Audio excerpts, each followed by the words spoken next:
امر بالمعروف نصیحت کرنا ہے، مگر جن کا دل پاک نہ ہو، جو نیگیٹو تھنکنگ کرنے والے ہیں، وہ سمجھتے ہیں ہم پر اٹیک ہے۔ مثلا ہم کسی جگہ چلے گئے، ہیروئن کے خلاف مجلس پڑی، نشہ کرتے تھے، ہمیں نہیں پتا کون ہیروئن بیچتا، انہوں نے کہا جی مولانا نے آپ کے خلاف مجلس پڑھی۔ تو جو فرمایا ایک دوسرے مولانا بیچارے کہیں چلے گئے دوسرے ملک میں وطن سے دور تبلیغ کرنے، کہا شراب بیچنا حرام ہے، شراب پینا بھی حرام ہے، شراب دینا بھی حرام ہے، سرو کرنا بھی حرام ہے۔ اب جناب جو ان کے سیکریٹری وغیرہ تھے، ان کی خود شراب کی دکان تھی، لوگوں نے کہا جناب یہ آپ کے خلاف انہوں نے پڑھا ہے، کہا فوراً مولانا کو گھر سے بے گھر کر دو، پردیش میں، کہا نکل جاؤ بچوں کو لے کر، ہمارے عالم دین آپ نہیں ہیں۔ ہاں امر بالمعروف کرنے والے کے لیے مشکلات ہیں، یہ جتنے کم ظرف لوگ ہیں وہ ان کے دشمن بن جاتے ہیں، لیکن جو شریف ظرف لوگ ہیں وہ ہدایت کو قبول کر لیتے ہیں۔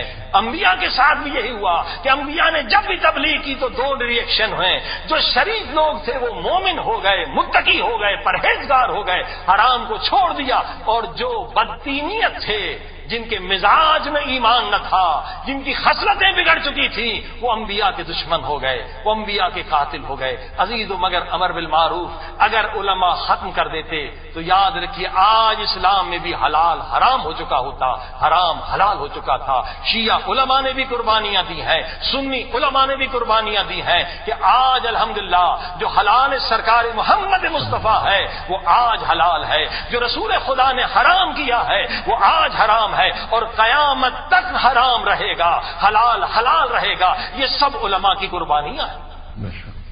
اگر علماء ڈر جاتے تو کہ یقیناً یہ چیزیں ختم ہو جاتی۔ عزیزو لہذا امر بالمعروف کے لیے مولا علی کا یہ جملہ سنیے کہ مولا فرماتے ساری عبادتوں کو ایک طرف رکھ دو، نماز بھی، روزہ بھی، حج بھی، زکوٰۃ بھی، خمس بھی، صدقہ بھی، ساری عبادتیں ایک طرف رکھ دو، حتیٰ کہ جہاد فی سبیل اللہ بھی، ساری عبادتیں ایک طرف، اور دوسری طرف امر بالمعروف کو رکھ دو۔ تو مولا علی علیہ السلام نہج البلاغہ میں فرماتے ہیں ساری عبادتیں پانی کے گلاس کے برابر ہیں، اور امر بالمعروف بہتے ہوئے دریا اور سمندر کے پانی کی طرح ہے۔ عزیزو آج معاشرے میں اگر بگاڑ ہے، اگر خرابی ہے، کیونکہ بعض لوگ نے امر بالمعروف چھوڑ دیا ہے۔ اگر امر بالمعروف زندہ ہو، آج کیوں فتنہ ہے، آج کیوں فساد ہے، کیوں نفرتیں ہیں، کیوں عداوتیں ہیں، کیوں فرقہ پرستی کی لعنت ہے، کیوں قوم پرستی کی لعنت ہے؟ اگر سارے علماء اپنی ڈیوٹی انجام دیں، کبھی بھی یہ فرقہ پرستی نہ ہو، کبھی بھی یہ لعنتیں نہ پھیلیں۔ کیوں بدعتیں جنم لے رہی ہیں، کیوں اسلام سے لوگ دور ہو رہے ہیں، کیوں نئے نئے مذہب بن رہے ہیں؟ اس لیے کہ امر بالمعروف کرنا چھوڑ دیا گیا ہے۔ عزیزو امر بالمعروف امام حسین کا پیغام ہے، کیا فرمایا؟ لِإِصْلَاحِ امت جدی، میں نانا کی امت کی اصلاح کے لیے جا رہا ہوں۔ اے مولا، اے میرے آقا، اے میرے امام، یہ تو نمازی ہیں، یہ تو روزے دار ہیں، یہ تو حاجی ہیں، آپ کن کی اصلاح کرنے کے لیے جا رہے ہیں؟ امام حسین فرماتے حج تو کر رہے ہیں مگر یزید کے خلاف آواز بلند نہیں کر رہے ہیں، روزہ تو رکھ رہے ہیں مگر یزید کے خلاف امر بالمعروف نہیں کر رہے ہیں، ہاں زکوٰۃ تو دے رہے مگر ظالم کے خلاف آواز بلند نہیں کر رہے ہیں۔ ایسی عبادتوں کو خدا قبول نہیں کرتا اگر کوئی ظالم کے خلاف آواز بلند نہ کرے۔ یہ زہرا کے لال کا میسیج ہے، یہ مولا حسین کا میسیج ہے۔ اے عزیزو جہاں جہاں ظلم ہے، جہاں جہاں تباہی ہے، جہاں جہاں بربادی ہے، اس کی وجہ یہی ہے کہ امر بالمعروف زندہ نہیں ہے۔ اگر آج پاکستان میں امر بالمعروف زندہ ہو جائے، ہمارے ہاں سے رشوت ختم ہو جائے، ہمارے ہاں سے چوری ختم ہو جائے، ہمارے ہاں سے غنڈہ گردی ختم ہو جائے، یہ امر بالمعروف زندہ نہ ہونے کی وجہ سے ہے۔ امر بالمعروف زندہ کرنا علماء کا کام ہے، علماء نے سپر بننا ہے، مسائل کو برداشت کرنا ہے۔ انبیاء نے برداشت کیے، العلماء ورثۃ الانبیاء، جو پیارے نبی کی حدیث ہے، یہ نہیں ہے کہ آرام اور عیاشی اور لوگ آگے ہاتھ چومیں، نہیں، کہیں گالیاں پڑیں گی، کہیں پتھر پڑیں گے، کہیں پر آپ کے خلاف سازشیں کریں گے۔ آپ کا قصور صرف یہ ہے آپ مولا حسین کے اصل راستے پر ہیں۔ جہاں بھی گناہ دیکھیں، جہاں بھی حرام دیکھیں، مولا حسین فرماتے ہیں اگر امر بالمعروف نہ کرے، یہ عالم پر نہیں ہر انسان پر واجب ہے۔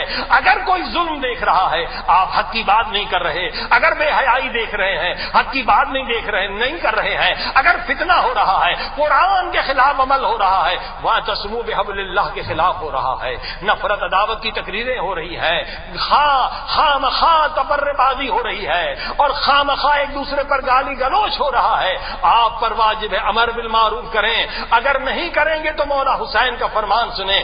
مولا حسین فرماتے ہیں جس نے دیکھا ہو حرام، جس نے سنا ہو حرام، جس کے سامنے ظلم ہو رہا ہے، امر بالمعروف نہ کرے تو 1/3 ایمان اس کا ختم ہو جاتا ہے۔ اگر مسلسل امر بالمعروف نہ کریں تو ایمان کہاں رہتا ہے؟ امام حسین کا مشن امر بالمعروف ہے۔ یہ ہر امام نے ہمیں ہر زیارت میں بتایا ہے، اشہد انک قد اقمت الصلاۃ وآتیت الزکاۃ وامرت بالمعروف ونہیت عن المنکر۔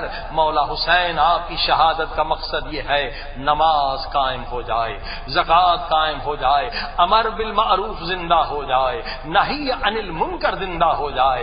اس لیے مولا حسین نے قربانی دی ہے۔ اللہم صل علی محمد وآل محمد وعجل فرجهم یا اللہ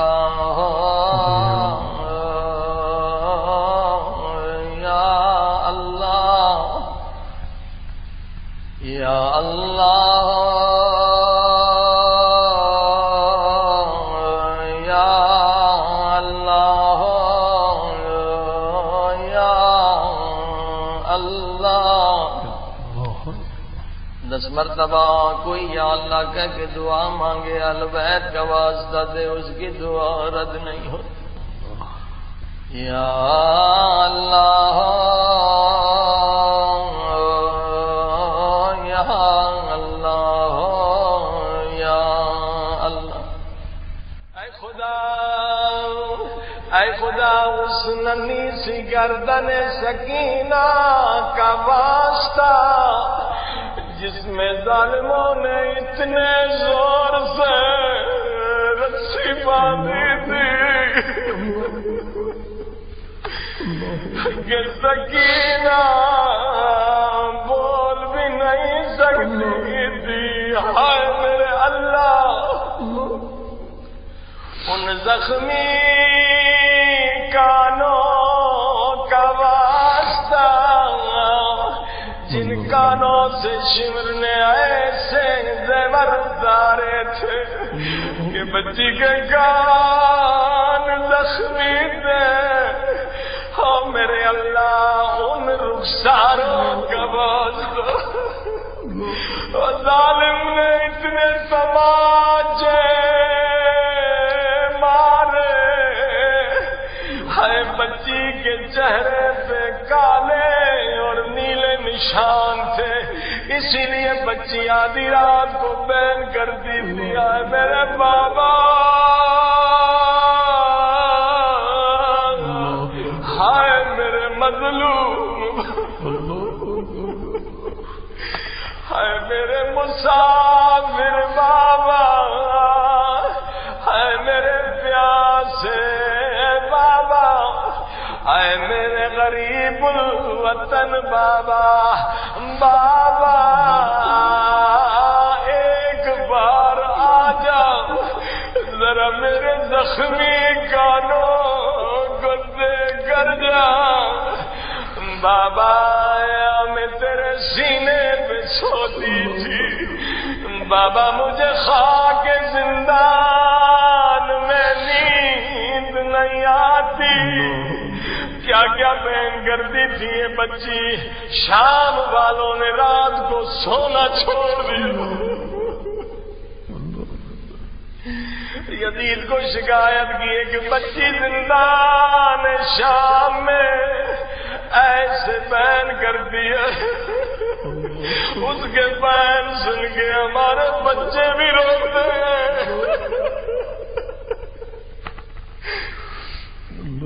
مجھے نہیں معلوم کیا بہن کرتی تھی، سکینہ شاید یہ بہن کرتی ہوگی۔ چچا جان،